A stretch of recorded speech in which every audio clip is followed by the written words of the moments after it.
নমস্কার। আমি আমার গুরুদেবদের প্রণাম জানিয়ে, গোবিন্দকে প্রণাম জানিয়ে আমি আমার পাঠ শুরু করব। ওং নমো ভগবতে বাসুদেবায়। ওং নমো ভগবতে বাসুদেবায়। ওং নমো ভগবতে বাসুদেবায়। আমি আমার গুরু, স্বর্গীয় গুরু পিতাকে প্রণাম জানাই, আমার গুরু মাতাকে প্রণাম জানাই, আশ্রমের মহারাজকে প্রণাম জানাই এবং আশ্রমের সমস্ত গোবিন্দ ভক্তকে প্রণাম জানিয়ে আমার পাঠ শুরু করছি।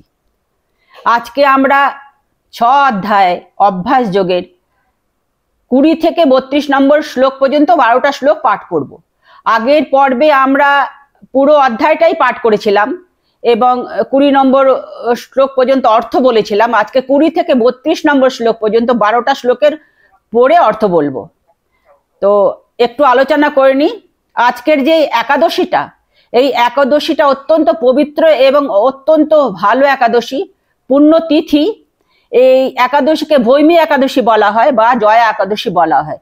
এই একাদশীতে ভগবান শ্রীকৃষ্ণ মহারাজ যুধিষ্ঠিরকে অনেক উপদেশ, অনেক গল্প কাহিনী, উপদেশ কাহিনীর মাধ্যমে উপদেশ দিয়েছিলেন এবং কালকের দ্বাদশী বরাহ দ্বাদশী বলা হয়, কারণ ভগবান শ্রী বরাহদেবের কালকের জন্মতিথি, এই জন্য অত্যন্ত পবিত্র এবং অত্যন্ত পুণ্য এই তিথি, এই দিন। আর এই একাদশী করলে কোনো নিম্নজনিতে আর জন্ম হয় না, এটা ভগবান বলেছেন, নারায়ণ বলেছেন এটা। আর এই একাদশীতে আমরা যেমন যেমন নিয়ম সেরকম চেষ্টা করব পালন করতে এবং আজকের এই ভগবানের কৃপা যাতে আমাদের সকলের উপর বর্ষিত হয়, আমরা সকলে সুস্থ ভালো থাকি এবং পরমেশ্বর ভগবান শ্রীকৃষ্ণের দিকে যাতে আমাদের মতি থাকে, মন থাকে, সেই প্রার্থনা করে আমরা এবার পাঠ শুরু করব। আজকের অভ্যাস যোগের একটু সামনে আলোচনা করিনি, কারণ 20 নম্বর শ্লোক থেকে 32 নম্বর শ্লোক পর্যন্ত পাঠ করব। সামনের অধ্যায় উনি প্রথম শ্লোকে বলেছেন, প্রথম শ্লোকে অভ্যাস যোগে বলেছেন যে যে মানব, যে সাধক কর্মফলের আশা না করে নিষ্কামভাবে কর্ম করে যায় এবং কামনা বাসনা সমস্ত রকম আসক্তি ত্যাগ করে কর্ম করে, সেই সন্ন্যাসী, সেই যোগী। যিনি কর্ম ত্যাগ করে অগ্নি ছোঁব না বা গৃহকর্মাদি নয় বা হোমযজ্ঞ নয়, এগুলো করব না বলে যিনি সাধনা করেন বা ধ্যান হয়ে বসে থাকেন, তিনি নন। কারণ কর্মের মধ্যে দিয়েই মানবকে শুদ্ধ হয়ে তবে সাধনার পথে অগ্রসর হতে হয় এবং সেই কর্ম নিষ্কাম ভাবে করতে হয়। তারপরে ভগবান বলেছেন যে যিনি সমস্ত সংকল্প ত্যাগ করেছেন, কামনা বাসনা ত্যাগ করেছেন, তিনি যোগী, তিনি সাধক। এবং বলছেন যে যদি তুমি যোগে আরূঢ় হতে চাও, যোগী হতে চাও, সাধনা করতে চাও, তাহলে প্রথম পদক্ষেপ কি, তাও তিনি 3 নম্বর শ্লোকে বলছেন যে কর্মই হচ্ছে এই সাধনার পথে এগুবার প্রথম স্তর, অর্থাৎ নিষ্কাম কর্ম। কর্ম বলতে এখানে কর্ম বলতে এটাই বুঝতে হবে যে নিষ্কাম কর্ম, কারণ নিষ্কাম কর্ম না করলে আমরা কোনোভাবেই ঈশ্বরকে পাওয়ার পথে এগুতে পারবো না। আমরা সংসারী, আমরা সংসার ত্যাগ করে নির্জনে গিয়ে আশ্রমে গিয়ে থাকতে পারি না, আমাদের হাজার রকম অসুবিধা আছে, সমস্যা আছে। তাই বলে কি আমাদের ভগবান ত্যাগ করবেন না? ভগবান ভক্তদের ত্যাগ করেন না, তিনি তো ভক্তের ভগবান, আমরা তো ভক্ত তার। তাই আমরা গৃহে বসে সাধনা করতে পারি এবং এই ব্যাপারে ঠাকুর শ্রী শ্রী রামকৃষ্ণ বলেছিলেন, কোণে বনে মনে, এই 3 ভাবে ঈশ্বরের নাম করবে। কোণে অর্থাৎ বাড়ির কোনো নির্জন কোণে, অথবা বনে গিয়ে, অথবা মনে, যদি কোনো তোমার না জোটে, বাড়িতে এমন অবস্থা যেখানে আমার নির্জন জায়গা আমি পাচ্ছি না, তাহলে মনে মনে করো। এটা ভগবান ঠাকুর শ্রী শ্রী রামকৃষ্ণের বাণী, রামকৃষ্ণের কথা। কোণে বনে মনে, আমরা বনে যেতে পারবো না, আমরা গৃহী, আমাদের পরিবার আছে, কাউকে কষ্ট দিতে পারি না, ভগবান তাহলে আমাকে মাফ করবেন না। আমাকে প্রত্যেকের কথা খেয়াল রাখতে হবে, প্রত্যেকের কথা, প্রত্যেকের ভালো চিন্তা করতে হবে। সেই জন্যে আমরা ঘরে বসেই কোণে বনে মনে, যেটা ভগবান ঠাকুর শ্রী শ্রী রামকৃষ্ণ বলে দিয়েছিলেন, যদি বাড়ির কোনো নির্জন কোণ না পাও, যদি বনে যেতে না পারো তাহলে মনে মনেই তাকে ডাকবে সর্বক্ষণ। তো আমরা এইটাই পারি, আমরা যদি নির্জন জায়গা না পাই বাড়িতে, তখন আমরা সারাক্ষণ, আমাদের কোনো একটা নির্দিষ্ট সময় ডাকার দরকার নেই, আমরা সর্বক্ষণ ডাকবো, সর্বক্ষণ 24 ঘন্টা, প্রতি মুহূর্ত, প্রতিটি শ্বাস যেন তার নাম নিতে নিতে বেরোয় এবং নাম নিতে নিতে আমার অন্তরে ঢোকে। এইভাবে নিজেকে অভ্যাস করতে হবে। এই অধ্যায়টার নাম হচ্ছে অভ্যাস যোগ। কিভাবে অভ্যাস করতে হবে ভগবান তা প্রতিটি শ্লোকে বলে দিয়েছেন। তারপরে বলছেন আত্মা দ্বারা আত্মাকে উদ্ধার করো, আত্মাকে কখনো নিম্নগামী করবে না। আত্মাই তোমার বন্ধু, আত্মাই তোমার শত্রু। অর্থাৎ আমার ভেতরেই শত্রু মিত্র আছে, আমি বাইরে কাউকে শত্রু মনে করি না। এইরকম শুদ্ধ চিত্ত রাখতে হবে, তবেই ভগবান তোমার উপর কৃপা করবেন। আর আত্মা দ্বারা আত্মাকে উদ্ধার, এই পথে যারা এই পথে এগোয় তাদের বলে জ্ঞানযোগী। তারা এই আত্মার সাধনা করে, পরমাত্মার সাধনা করে, নির্বিকার নির্গুণ পরমেশ্বরের সাধনা করে। কিন্তু আমরা তো ভক্তির পথে আছি, আমাদের পথ ভক্তির পথ, সমর্পণের পথ, শ্রদ্ধার পথ। সেই পথে আমরা এগিয়ে যাব, যেভাবে আমাদের পরমেশ্বর এই গীতাতে আমাদের পথ দেখিয়েছেন। তারপরে আমি এখন শুরু করছি 20 নম্বর শ্লোক থেকে 32 নম্বর শ্লোক পর্যন্ত পড়ে অর্থ বলবো। যত্র পরমতে চিত্তং নিরুদ্ধং যোগ সেবয়া যত্র চৈবাত্মনাত্মানং পশ্যন্নাত্মনি তুষ্যতি। 20 নম্বর শ্লোকে ভগবান বলছেন, যে অবস্থায় যোগ অভ্যাস দ্বারা চিত্ত নিরুদ্ধ হয় এবং যে অবস্থায় আত্মা দ্বারা আত্মাতেই সন্তুষ্ট পরিতোষ লাভ করেন, তাকেই যোগ বলে জানবে। এটা 20 নম্বর শ্লোক হলো। 21 নম্বর শ্লোক, সুখমাত্তান্তিকং যত্তদ বুদ্ধি গ্রাহ্য মতীন্দ্রিয়ম বেত্তি যত্র ন চৈবায়ং স্থিতশ্চলতি তত্ত্বতঃ। 21 নম্বর শ্লোকে, কেবল শুদ্ধ বুদ্ধি দ্বারা ইন্দ্রিয়ের অগোচর এবং তাকে ইন্দ্রিয়ের অগোচর যিনি, তাকে অনুভব করে যোগী অত্যন্ত সুখ অনুভব করেন। অর্থাৎ আত্মাতেই তিনি ইন্দ্রিয়ের অগোচর, আত্মাকে তো বোঝা যায় না, নিরাকার। সেই অবস্থাতে এসে যোগী যে সুখ অনুভব করেন, সেই সুখ তিনি বাইরে কোথাও অনুভব করেন না এবং তিনি আত্মস্বরূপে স্থিত থাকেন, বিচলিত হন না। তাহাই যোগসিদ্ধ অবস্থা। 22 নম্বর শ্লোক পড়ছি, ইয়ং লব্ধা চা পরং লাভং মন্নতে নাধিকং ততঃ যস্মিন স্থিতো না দুঃখে না গুরু নাপি বিচাল্যতে। 22 নম্বর শ্লোকের অর্থ, যে অবস্থা লাভ করলে যোগী অন্য কোনো লাভ অপেক্ষা অধিক সুখকর মনে করেন না। এখানে যোগসিদ্ধ পুরুষের অবস্থা কেমন হয়, স্থিতি কেমন হয়, তা তিনি ভগবান বলছেন। যে অবস্থা লাভ করলে যোগী, যিনি যোগসিদ্ধ, তার অবস্থা, সেই যোগী অন্য কোনো লাভ, অন্য কোনো সুখ আর অধিক মনে করেন না।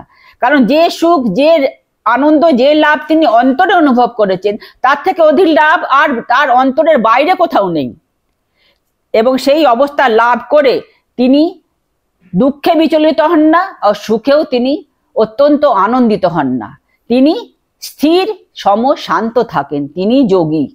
23 নম্বর শ্লোক পড়ছি, তং বিদ্যা দুঃখ সংযোগ বিয়োগং যোগ সঙ্গীতম সনিশ্চয়েন যোক্তব্য যোগ নির্বিন্ন চেতসা। 23 নম্বর শ্লোক বলছি অর্থ, এইরূপ অবস্থা প্রাপ্ত হলে যোগীর, যে যা অবস্থা আগের শ্লোক দুটিতে বলা হলো, সেই অবস্থা প্রাপ্ত হলে যোগীর চিত্ত নিরোধ হয়। অর্থাৎ নিজের চিত্তকে নিজের হৃদয়ে আবদ্ধ করে রাখার সেই ক্ষমতা হয় তার। সেই অবস্থা দুঃখ এবং বিয়োগের থেকে মুক্ত, প্রকৃতির সংস্পর্শ থেকেও তার কোনো দুঃখ নেই এবং ঈশ্বরের সাথে যুক্ত হয়ে তার যে খুব আনন্দ, তা নেই। তিনি সমভাবে থাকেন এবং তিনি নির্বেদ শূন্য। এই অবস্থার নিয়ে তিনি যোগের অভ্যাস চালিয়ে যান। এই রকম অবস্থায় তিনি সমাধিস্থ হয়ে ঈশ্বরের সাথে যুক্ত হয়ে অবস্থান করেন। 24 নম্বর শ্লোক বলছি, সংকল্প প্রভবান কামাং ত্যক্ত্বা সর্বান শেষতঃ মনসৈবেন্দ্রিয় গ্রামং বিনিয়ম্য সমন্ততঃ। 24 নম্বর শ্লোক এবং 25 নম্বর শ্লোক একসাথেই পড়ছি, তাহলে বোঝাতে সুবিধা হবে। शनैः शनैरुपरमेद बुद्ध्या धृति गृहीतया आत्मसंस्थं मनः कृत्वा न किंचिदपि चिन्तयेत्। 24 এবং 25 নম্বর শ্লোক পড়লাম, এবার অর্থ আমি একসাথেই বলবো।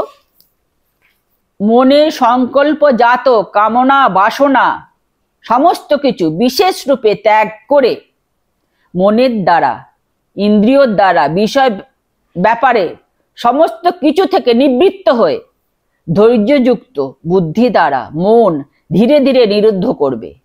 এখানে ভগবান 24 ও 25 নম্বর শ্লোকে আবার বলছেন যে যখন তুমি সমাধিতে বসবে, ধ্যানে বসবে, তখন তোমার চিত্তটা কি অবস্থায় তোমাকে রাখতে হবে সেটা ভগবান এখানে বলছেন। আমরা যতটা বলেছেন ততটা আমাদের পক্ষে করা কঠিন, কিন্তু আমরা একটু একটু করে এক ধাপ করে তা তো চেষ্টা করতে পারি। চেষ্টা করতে করতেই ধীরে ধীরে ধীরে ধীরে ধীরে সময় লাগবে, কিন্তু আমরা সেটাকে কিছু পরিমাণে আমরা সেটাকে আয়ত্ত করতে পারবো। ভগবান যখন বলেছেন তখন নিশ্চয়ই পারবো, সে শক্তি তিনিই দেবেন। তার কৃপা হলে মানুষ যে পঙ্গু সেও পাহাড়ে উঠে যায়, যে মুখ সেও কথা বলতে শুরু করে, তার এত কৃপা। সেই জন্য তার কৃপা প্রার্থনা করে আমরা আমাদের এই চেষ্টা চালিয়ে যাব। বলছেন 24 ও 25 নম্বর শ্লোকে, মনের সমস্ত সংকল্প সমস্ত কামনা বাসনাকে নিঃশেষ রূপে মন থেকে ত্যাগ করবে। অর্থাৎ ঈশ্বর ছাড়া আমি আর বাইরের জগতের কিছু চিন্তা করব না। সমস্ত সংকল্প সমস্ত চিন্তা থেকে মনকে মুক্ত করে দিতে হবে এবং মনের দ্বারা ইন্দ্রিয়র দ্বারা সমস্ত বিষয় ব্যাপার থেকে মুক্ত হতে হবে এবং ধীরে ধীরে শুদ্ধ বুদ্ধি দ্বারা মনকে নিরুদ্ধ করবে। মনকে অন্তর আত্মাকে নিজের অন্তরে নিজের চক্ষুদ্বয়ের মধ্যিখানে আগের শ্লোকে বলেছিলেন যে চক্ষুদ্বয়ের মনকে ধরে রাখবে এবং আত্মাকে এইভাবে নিজের মধ্যে রুদ্ধ করে কোনো কিছুই ভাবনা করবে না। শুধু ঈশ্বরের ভাবনা ছাড়া আর অন্য কোনো ভাবনা যেন মনে না আসে। এইভাবে অভ্যাস করতে হবে, ধ্যানের অভ্যাস, সমাধির অভ্যাস।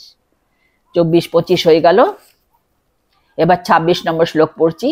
যত যত নিশ্চরতি মনশ্চঞ্চলম অস্থিরম ততস্তত নিয়মময়ি তদ আত্মন্যেব বশং নয়েৎ। 26 নম্বর শ্লোকে ভগবান বলছেন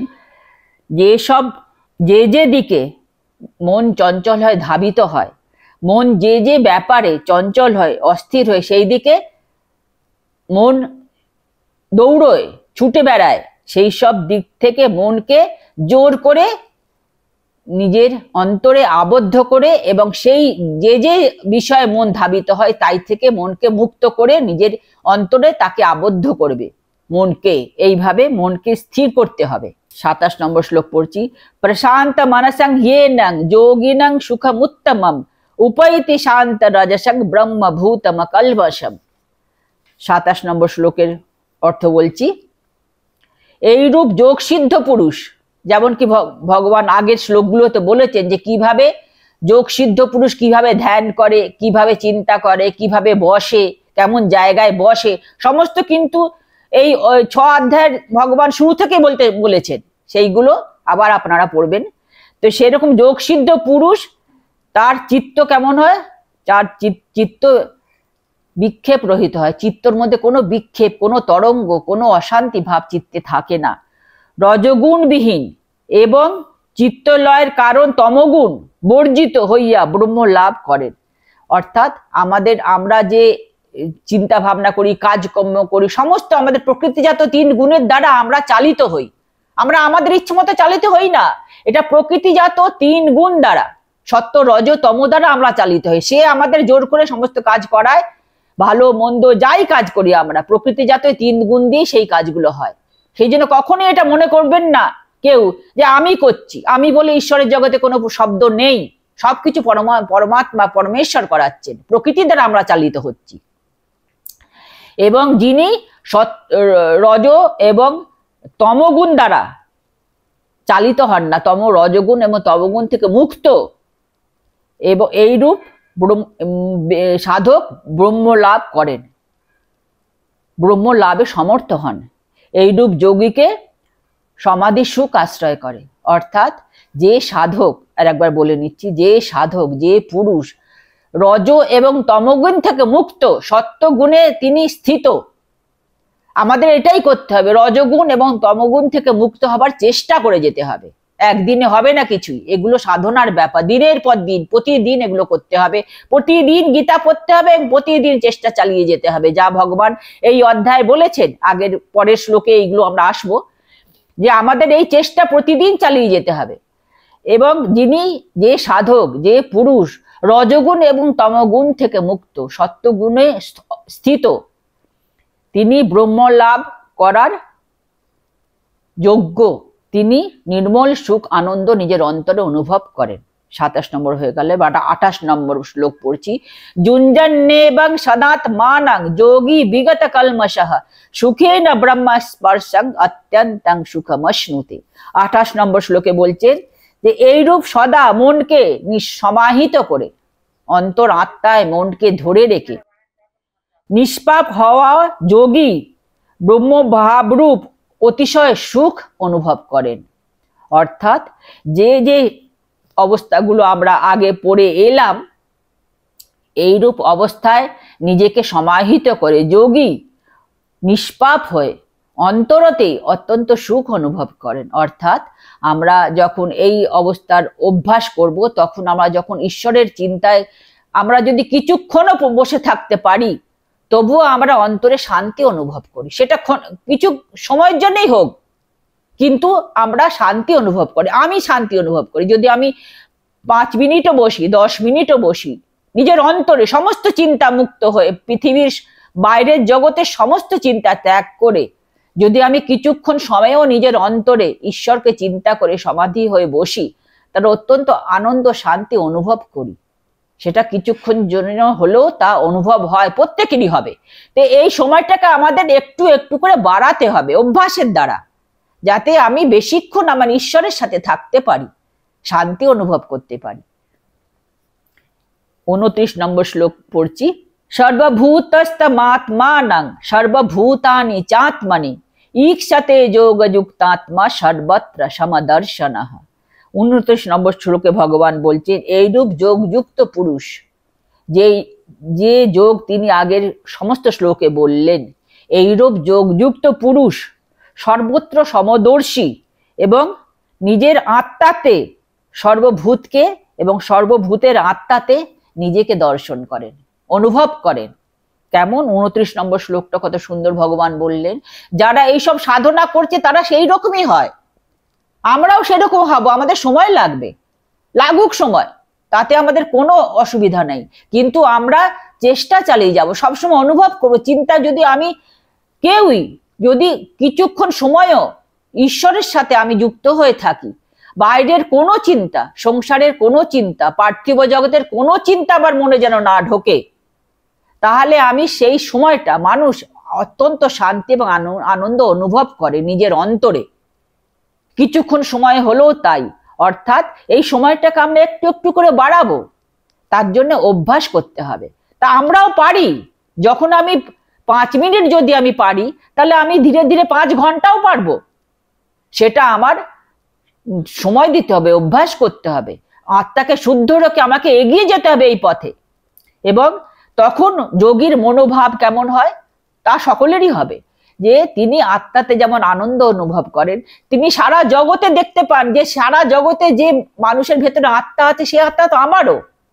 অর্থাৎ আমি আর সে এক আলাদা নয়, আমরা সেই পরমেশ্বরই অংশ, সেই পরম পিতা আমাদের সকলের পিতা, এই সকলে আমার আত্মীয়, আমার অত্যন্ত আপন। সেই মনে করে উনি কাউকে কষ্টও দেন না, এবং প্রত্যেকের তিনি একই আত্মা প্রত্যেকের মধ্যে দর্শন করেন, যে আত্মা তার মধ্যে আছে। 29 নম্বর শ্লোকের এই অর্থ হলো। এবার 30 নম্বর শ্লোক পড়ছি। এই শ্লোকটা অত্যন্ত সুন্দর, এই শ্লোকটাও আপনারা মুখস্থ করে নেবেন। 30 নম্বর শ্লোক 6 অধ্যায়ের অত্যন্ত ভালো শ্লোক, আমার ভীষণ ভালো লাগে এই শ্লোকটা।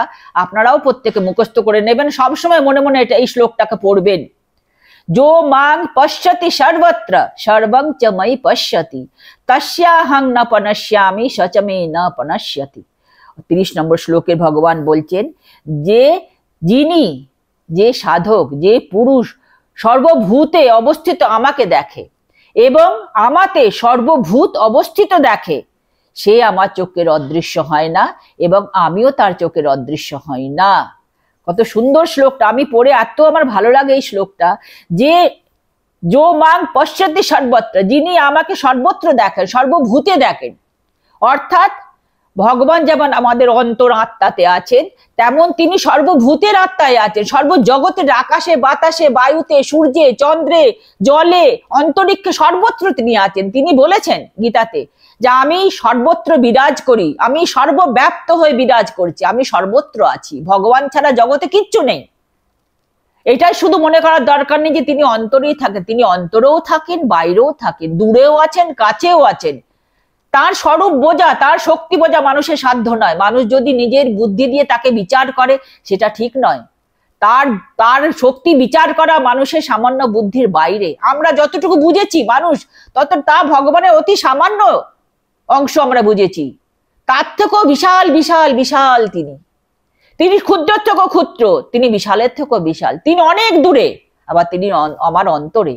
তিনি সবকিছু পারেন, তিনি অব্যক্ত, তিনি আবার ব্যক্ত, তিনি সবকিছু পারেন, তিনি সবকিছু পারেন। তাই জন্য 30 নম্বর শ্লোকটা বলছেন, যিনি আমাকে সর্বত্র দেখেন, সর্বভূতে দেখেন এবং আমাতে পরমেশ্বরে সর্বত্র সবকিছু দেখেন। সবকিছু তো পরমেশ্বরেই আছে, এই সব জগৎ জুড়ে পরমেশ্বর আছেন এবং সবকিছু পরমেশ্বরের আছেন। এই অনুভব, এই চিন্তা যার ভেতরে সমাহিত হয়, যে এই চিন্তার মধ্যে, ভাবের মধ্যে যে থাকে, ভগবান বলছেন সে আমার চোখের অদৃশ্য হয় না এবং আমিও তার চোখের অদৃশ্য হই না। কারণ মানুষ তার চোখের কেন অদৃশ্য হবে? মানুষ তো, ভগবান তো কে চতুর্দিকে দেখছে, আমি তো ভগবানের মধ্যেই বাস করছি, আমি তো তার মধ্যেই বাস করছি এবং তিনি তো আমার মধ্যে বাস করছেন। এই শ্লোকের এটাই অর্থ, যে ভগবানকে সর্বত্র দেখে এবং সর্বকিছুর মধ্যে ঈশ্বরকে দেখে, সে সবসময় ঈশ্বরের মধ্যেই বাস করে এবং ঈশ্বর তার অন্তরে বাস করেন। আমি ঈশ্বরে বাস করছি, ঈশ্বর আমার মধ্যে বাস করছেন। এর জন্য জ্ঞান চাই, এই অনুভূতিটা আনার জন্য, এই শ্লোকের অর্থ বোঝার জন্য জ্ঞান চাই। সেই জ্ঞান কি? এই গীতার জ্ঞান। এই গীতার জ্ঞান আমাদের অর্জন করতে হবে, সময় লাগবে। কারণ গীতা ব্রহ্মবিদ্যা, ব্রহ্মজ্ঞান, এটা একদিনে, এক বছরে একটু সময় হবে না আমাদের আয়ত্ত।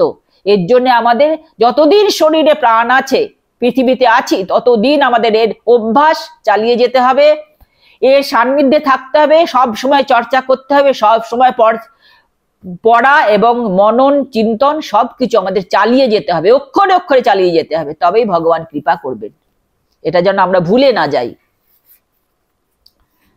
তারপরে 31 নম্বর শ্লোক হচ্ছে, সর্বভূতস্থ যো মাং ভজতে কত্ত মা স্থিতঃ সর্বতা বর্তমানোপি স যোগী ময়ি বর্ততে। সর্বভূত স্থিত যো মাং, যে সর্বভূতে স্থিত আমাকে, ভগবান বলছেন যে সর্বভূতে স্থিত, যো মাং, যে সর্বভূতে স্থিত, অর্থাৎ যে যোগী, সমত্ব বুদ্ধি সম্পন্ন। সমত্ব বুদ্ধি সম্পন্ন অর্থাৎ যার বুদ্ধি সমভাবে স্থিত, সবকিছুকে সমানভাবে সে দেখে, জগতে সবকিছু সমভাবে স্থিত তার কাছে। এইরূপ যোগী সর্বভূতে, যার ভেদ জ্ঞান নেই, ভেদ জ্ঞান ত্যাগ করেছেন এবং সর্বভূতে স্থিত আমাকে ভজনা করেন। অর্থাৎ এইটা হচ্ছে আমাদের ভক্তি মার্গের কথা, যে সর্বভূতে স্থিত, যে আমাকে ভজনা করে এবং যিনি সর্বভূতে স্থিত আমাকে দেখেন, তিনি যে অবস্থায় থাকুন না কেন আমাতেই থাকেন। ভগবান বলছেন সে যেমন অবস্থায় থাকুক, সংসারে থাকুক, এই কর্মে থাকুক, কর্মের থেকে মুক্ত থাকুক, এই পরিবারে থাকুক, সে জঙ্গলে থাকুক, সে যেখানেই থাকুক, যেমন ভাবেই থাকুক, তার মনোভাব যদি এরকম হয়, তার জন্য মনের এরকম ভাব তৈরি করতে হবে, শুদ্ধ ভক্তি আনতে হবে, মনকে পবিত্র করতে হবে এবং জ্ঞান অর্জন করতে হবে, তবে এই ভাব আসবে। শুনলাম এই ভাব এসে গেল, তা সম্ভব নয়, শুনে এই ভাব আসে না। এর জন্য প্রতিদিন প্রতিনিয়ত আমাদের এই চিন্তার মধ্যে আমাদের মনন করতে হবে, আমাদের চিন্তার মধ্যে থাকতে হবে। সেই যিনি, তাই বলছেন এই শ্লোকে বলা হচ্ছে, যে যোগী সর্বভূতে আমাকে দেখে, সর্বভূতে ভেদ জ্ঞান শূন্য, কোনো ভেদ নেই তার কাছে, সমভাবে স্থিত যিনি এবং সর্বভূতে যিনি আমাকে ভজনা করেন। মানুষকে, ঈশ্বরকে, গাছপালাকে লোকে পুজো করে কেন? অনেকে বলে যে গাছপালা পাথর পুজো করছে, কারণ সে এইভাবে থাকে, যে 31 নম্বর শ্লোকে ভগবান বলছেন সে সেই ভাবে থাকে, তাই জন্য সে সর্বত্র ঈশ্বরকে দেখে। সে জলে, স্থলে, অন্তরিক্ষে, পাথরে, গাছপালায়, মানুষে, হাওয়াতে, বাতাসে, সূর্যে, চতুর্দিকে সে ঈশ্বরকেই দেখছে। অনেকে এই নিয়ে পরিহাস করে যে নিষ্প্রাণ পাথরে পুজো করছে, গাছেতে পুজো করছে, কারণ সেই ভাবেতে সে অবস্থিত। সেই জন্য সেই ভাবেতে যে বলছে তাকে সমালোচনা করছে, সে কিন্তু সেইভাবে অবস্থিত নয়, তাই জন্য সে সমালোচনা করছে। কিন্তু যে এই 31 নম্বর শ্লোকে আছে, যে এই ভাবে অবস্থিত, সে সর্বত্র ঈশ্বরকে দেখে। পাথরও ঈশ্বরকে দেখছে, গাছপালাতেও দেখছে, সূর্যে দেখছে, আকাশে দেখছে, বাতাসে দেখছে, জলে দেখছে, মানুষে দেখছে, কীট পতঙ্গে, শত্রু, সর্বত্র সে ঈশ্বরকে দেখছে। ভগবান বলছেন যে এই ভাবে অবস্থিত এবং এই ভাবে যে সর্বভূতের ভূতস্থিত আমাকে ভজনা করে। ভূতকে ভজনা করছি, মানুষকে ভজনা করছি, কীট পতঙ্গে ভজনা করছি, অর্থাৎ তার আত্মাকে ভজনা করছি, আত্মরূপে ভগবানকে ভজনা করছি। এই ভাবে যে স্থিত, তিনি যে অবস্থাতেই থাকুন আমার মধ্যেই থাকেন। এই অবস্থা আমরা সাধারণ গৃহী, তারাও আমরা এই অবস্থার প্রাপ্ত হতে পারি। যারা আমরা ঘরে থাকি, সংসারে থাকি, তারাও এই অবস্থা প্রাপ্ত হতে পারি এই সাধনার মধ্যে দিয়ে। ভগবান তা বলে দিয়েছেন, এটা অসম্ভব নয়। হ্যাঁ, কঠিন অবশ্যই, কিন্তু অসম্ভব নয়। 32 নম্বর শ্লোক পড়ছি। 32 নম্বর শ্লোক পড়ে আজকে আমি সমাপ্ত করব। আত্মৌপম্যেন সর্বত্র সমং পশ্যতি যোর্জুনা সুখং বা যদি বা দুঃখং স যোগী পরমো মতা। কত সুন্দর শ্লোক! এই 3টে শ্লোক এত সুন্দর, এই শ্লোকগুলো বারবার পড়বেন। 32 নম্বর শ্লোকের অর্থ বলে দিচ্ছি, এটা পড়ে আমরা সমাপ্ত করব।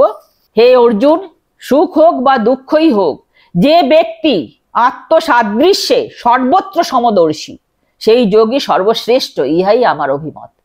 ভগবানের মত, এটা ভগবান বলছেন যে যে যোগী সুখ হোক বা দুঃখ হোক, যে যোগী সমস্ত প্রাণীর আত্মাকে নিজের আত্মা মনে করেন, আত্মা সাদৃশ্যে নিজের সকলের আত্মাকে, জীব জন্তু কীট পতঙ্গ মানুষ সকলের আত্মাকে নিজের আত্মার মতো অনুভব করেন এবং সমদর্শী, সে যোগী সর্বশ্রেষ্ঠ ভগবানের দৃষ্টিতে। এখানে ভগবান বলছে সে সর্বশ্রেষ্ঠ, ইহাই আমার অভিমত। অর্থাৎ এই 3টে শ্লোক অত্যন্ত গুরুত্বপূর্ণ, আপনারা বারবার পড়বেন এবং অনুভব করবেন। আমরাও পারি, অসম্ভব কিছু নয়, কঠিন অবশ্যই, কিন্তু অসম্ভব নয়। অর্জুন বারবার বলেছে যে আপনি যেভাবে বলছেন, এর পরের শ্লোকে আমরা আসবো, আপনি যেভাবে বলছেন যে মনকে সংযত করো, মন সংযত করা কঠিন, ভগবান বলছেন কঠিন অবশ্যই, কিন্তু অসম্ভব নয়। এটাও আমরা আয়ত্ত করতে পারি অভ্যাস দ্বারা। অর্জুন যদি মানুষ অভ্যাস দ্বারা আয়ত্ত করতে পারে, আমরাও পারবো। এইটাই ভগবানের আদেশ আমাদের জন্যে। আজকের আমি এই 32 নম্বর শ্লোক পড়ে সমাপ্ত করছি। সকলের মহারাজদের আজকের পুজোর আছে, আজকের ভালো ভৈমী একাদশী, অনেক উৎসব আছে, অনেক ভক্তরা আসবে, তার জন্য আজকে এখানে সমাপ্ত করলাম। নমস্কার। হরি ওম তৎসৎ, হরি ওম তৎসৎ, হরি ওম তৎসৎ। জয় নিতাই গৌর, হরি বল, হরি বল, হরি বল। হরে কৃষ্ণ কৃষ্ণ কৃষ্ণ হরে হরে, হরে রাম রাম রাম রাম হরে হরে, হরি ওম হরি ওম হরি ওম।